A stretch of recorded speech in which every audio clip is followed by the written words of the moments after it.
Welcome to Advanced Group Theory. Today we are diving into the fascinating world of composition series. Imagine you have a massive, intricate Lego castle. You can break it down into walls, then into individual bricks. In abstract algebra, a composition series does exactly this for mathematical groups, breaking them down into their most fundamental, indivisible pieces. Let us explore how this powerful concept works. Now that we understand the goal is to break things down, let us look at the process. Think of a group as a complex structure. A composition series is the mathematical method of dismantling this large, complicated group step by step. We do not just smash it, we carefully take it apart layer by layer. The ultimate goal of this dismantling process is to reach the fundamental, indivisible bricks of group theory. Just like you cannot break a single Lego brick without destroying it, these mathematical bricks cannot be broken down any further. Building on this intuition, let us formalize what this means mathematically. A composition series is defined as a specific chain of nested subgroups. We start from the bottom and build up. The critical rule here is that each subgroup in this chain must be a normal subgroup of the one immediately following it. This perfect balance allows us to form what is called a quotient group between adjacent steps. For the chain to be a true composition series, every single one of these quotient groups must be a simple group, meaning it has no normal subgroups other than itself and the trivial group. Now that we have the formal definition, let us see the mathematical notation for this chain. This formula represents the entire nested structure. We start on the far right with G, which is our main complex group.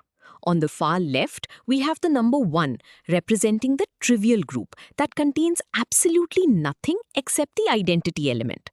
The intermediate symbols H0 through Hn represent the nested subgroups. The triangle symbol is crucial. It means is a normal subgroup of. As the index increases, the subgroups get larger and larger until they encompass the entire original group. Having established the chain, we now need to extract the actual building blocks. This expression represents the quotient group formed between any two adjacent steps. The forward slash indicates the collapsing process, where we mathematically divide the larger subgroup by the smaller one immediately below it. The fundamental rule of a composition series is that every single one of these resulting quotient groups must be simple.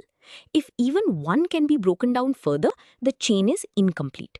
These simple quotient groups are officially called the composition factors of the original group.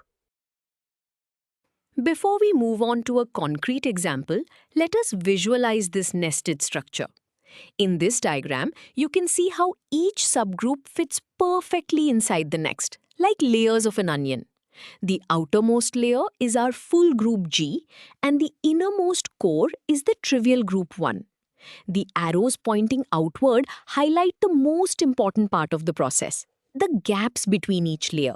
These gaps represent the quotient groups. As the labels indicate, every single one of these quotient groups must be simple. These are the actual indivisible Lego bricks we extract from the dismantling process. Now that we have visualized the concept, let us see this with a concrete example. We will find a composition series for the group of integers modulo 6 under addition. This group consists of the numbers 0 through 5. Whenever we add numbers and reach 6, we wrap back around to 0. Because this is an abelian group, every subgroup is automatically normal. We start by identifying a subgroup smaller than the whole group. If we keep adding 3 to itself modulo 6, we only get 0 and 3. This forms a valid, closed subgroup with exactly 2 elements, which we call H1.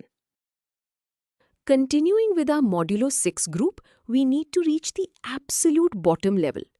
Every composition series must start with the trivial group, which contains only the identity element. For addition, the identity is 0, so our H0 is simply the set containing 0. This represents the state where the group has been completely dismantled. We now have all three pieces needed to assemble our chain: the bottom, the middle, and the top. We link them together using the normal subgroup symbol, proposing the chain H0 is a normal subgroup of H1, which is a normal subgroup of G. With our chain assembled, we must now test the gaps to ensure the quotient groups are simple.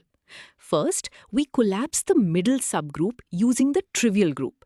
Dividing by the trivial group changes nothing, so the result is structurally identical or isomorphic to the middle group itself.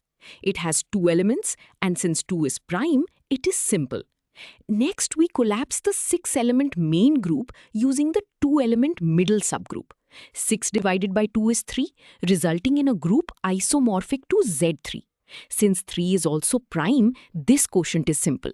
Physically, this means we have successfully broken the group down into its fundamental prime components. Having successfully dismantled an abelian group, let us look at a slightly more complex, non-abelian example. We will use the symmetric group on 3 letters, denoted as S3. This group represents all possible ways to shuffle 3 distinct objects. Like our previous example, it contains exactly 6 elements, but the order of shuffles matters here. Because it is non-abelian, we cannot just pick any subgroup. We must find one that is strictly normal. We use the alternating group, A3, which consists of only the even shuffles.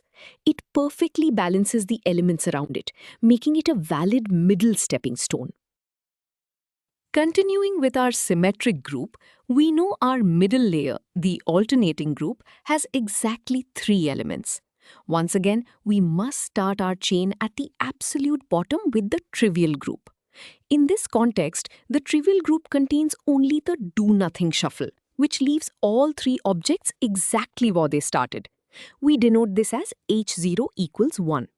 We now have our 3 levels: the bottom trivial group, the middle alternating group, and the top full symmetric group. We link them together to form our proposed composition series chain. Finally, we must check the quotient groups for this non-abelian chain. The first gap is formed by the alternating group over the trivial group. This results in a group isomorphic to the alternating group itself, which has 3 elements. Since 3 is prime, it is simple. The final gap is formed by collapsing the 6-element symmetric group using the 3-element alternating group. 6 divided by 3 leaves a group of size 2 isomorphic to Z2. Because 2 is prime, this quotient is also simple. We have successfully built a composition series, proving that even complex shuffling groups break down into simple prime-sized building blocks. Now that we have built these series, we must ask why they matter so much.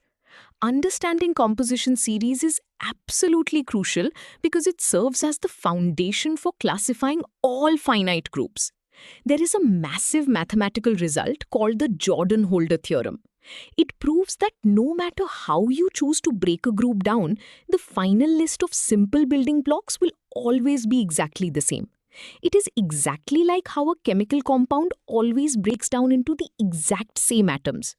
Furthermore, this concept is the key to Galois theory, which explains why we cannot find a simple algebraic formula to solve polynomial equations of degree 5 or higher.